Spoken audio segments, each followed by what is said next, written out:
Brighton 4, Tottenham 2. After a missed episode, my fault, the Everton game, Tottenham win that game. Vibes are going high, belief everywhere. I think it was a 2-1 final. Yeah, I'll come back down to earth today. Tottenham lose 4-2 in the injury derby against Brighton. Ugly games start to finish. Self-inflicted wounds led to two penalty opportunities for Brighton, which give them 2 goals on the day. And the other 2 goals just absolutely insane. One of them by a player I'm convinced is some regen in FIFA or Football Manager. Hishelwood, that just isn't a real name. But of course, he scored on Tottenham because why wouldn't he? And I mean, there was really nothing that Vicario could have done with that, or honestly, the Espuña goal really couldn't have done anything there. Backline held up as best as it could. Injuries once again riddling this team. Christian Romero now out 4 to 5 weeks. Awesome. In the position we have no depth in, it continues to get worse. I mean, we had 4 wing backs playing today on the back line. That's insane. It's annoying, but whatever. Just a tough one, but it's also like kind of expected it because why not? Because it's just what happens with Tottenham. It's always coming back down to reality. I guess the biggest thing coming out of all this is just everybody else is kind of wavering right now. Points-wise, obviously, we're like halfway through the season. I think this is actually the halfway point because in our next game's Brighton and not Brighton, Bournemouth, and we've already played them. So we're at the halfway point of the season. Teams keep dropping points, so it is what it is. Like I've always said, top 4 is the goal this year, top 5 if that 5th spot for the Champions League ends up being in England. Still top 4 to be safe. I'm just, like I said, it's a back down to earth type of game. This is the first time I'm wearing that 3rd jersey, the Tapur Haze or whatever they want to call it. It's probably the last time because I feel like Tottenham lose every time they wear it. The only game I think they won was the Luton game, and even that game, it was questionable at points. So just kind of an ugly game start to finish on the Tottenham side. For Brighton, it obviously flying high. They're riddled with injuries also, so they get a massive win for them. And yeah, stats, I mean, there's not much to really see here. Kind of went as expected. Brighton had the more shots on target. They had the better expected goals. They did have less passes, which, again, expected. Fouls were very much up on Brighton. The fact they had 18 fouls and only 3 yellow cards kind of surprised me today, but, I mean, this is Premier League reffing at its finest, so, I mean, what can we say? It was one of those games where there's not really much else to say, honestly. So let's get into these player ratings. I know this is kind of flying by, but like I said, it's just one of those games. You know that they're going to happen, and that's just what today was. So we're going to start with Richarlison on the top. It's just a 6.3, got subbed off, got a yellow card in the game. He wasn't outstanding, honestly. Obviously, given that 6.3. It just, that back line for Brighton kind of really held their own today. And that there was really nothing much doing with that. And I'd also argue the Tottenham attack didn't truly show up until like the last quarter of the game. But hey,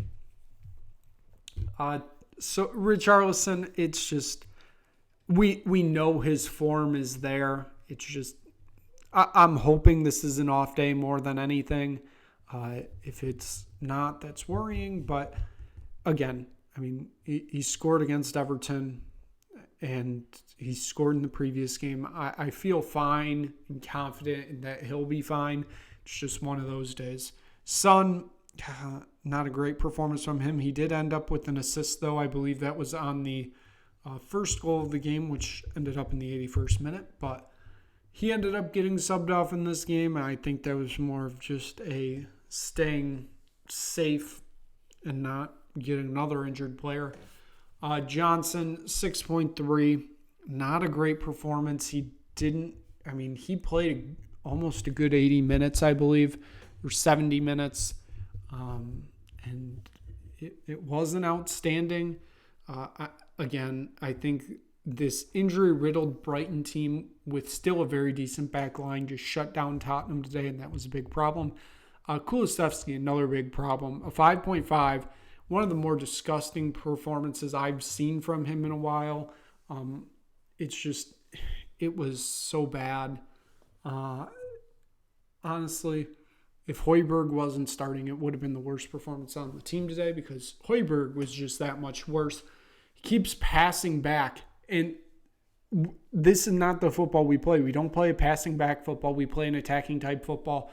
You got to get forward with the ball. You can't keep passing it back because then when you pass it back, then Brighton's going to, come on the counterattack and boom, boom, boom, it's in the back of the net.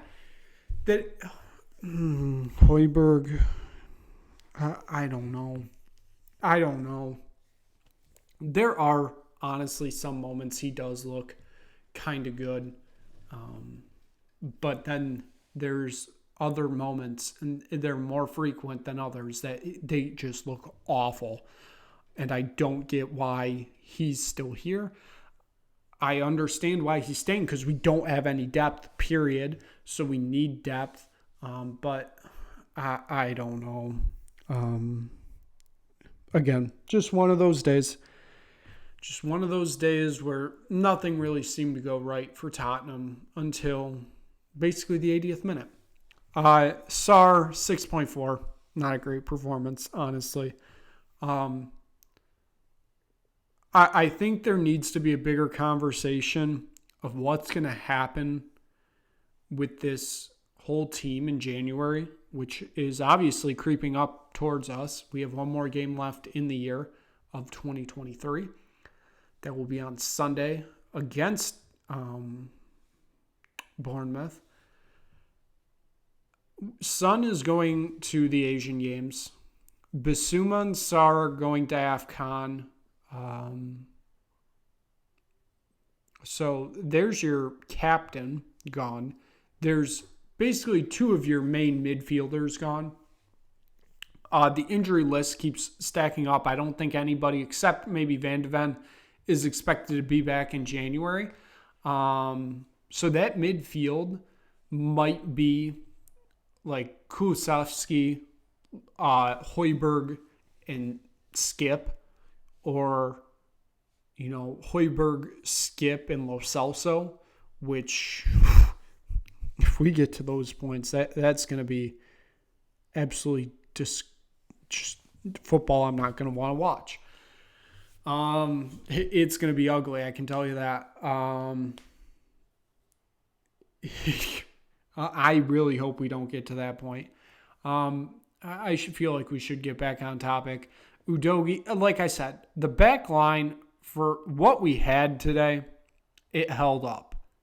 Not great because we gave up 4 goals, but it could have been a lot worse with a few different players. Udogie earns a 7.6. Davies earns a 7.8, mostly for his goal in the 86th minute. It wasn't for that goal. He probably ends up around a 7-1, 7-2. Because I had Royale at a 7-1. Just, this is what happens when you play 4 wing backs in your whole back line. Porro earns a 7.7, got the assist, earns player of the match from me. It's just, yeah. And then I just realized this. I did not change Vicario's score from the last time. He did not earn an 8.2 in this game. I'd put him at like a 6-1 probably. I mean, you had 2 penalty opportunities. I get penalties. you're most likely not going to save him. But, yeah, I mean, he didn't come close. And you couldn't really have done much with the 2 goals because they were outstanding goals. But he 100% did not earn an 8.2 in this game. Bryant Heel got subbed on in the 70th minute, I believe, or 65th, somewhere around there. I believe it was the 65th because he got subbed on with Lo Celso at the same time, and I believe both were at the 65th minute. Heel earns a 6.4.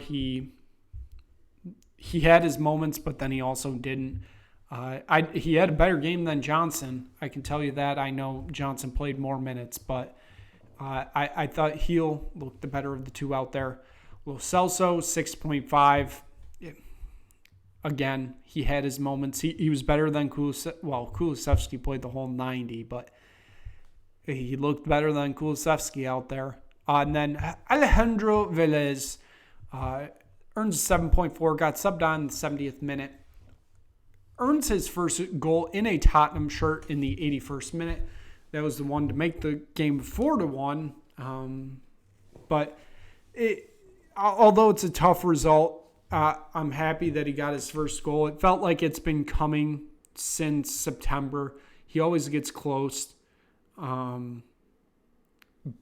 But finally gets that first goal. I think that maybe lights a fire. I don't see him getting in the starting lineup soon. Maybe. I don't know. With Son being off to the Asian Games, I don't know if they're going to do Richarlison on one of the wings and then play Velez up center. I honestly have no idea what Postecoglou is going to do.